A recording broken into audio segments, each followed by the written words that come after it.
Yan, nagluluto po tayo ng pakbet. Nagpinakbet po tayo, guys. Ayan. Luto po tayo.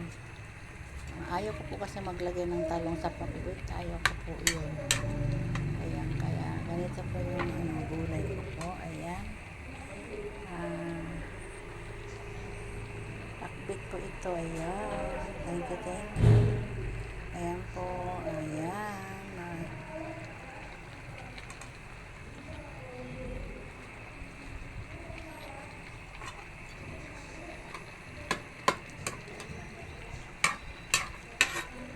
Ito tayo. Pakbet, tsaka isdang perito ang ating kasama nito. Hindi ko pa naluluto. Magpipirito pa ako ng isdang galunggong. Ayan.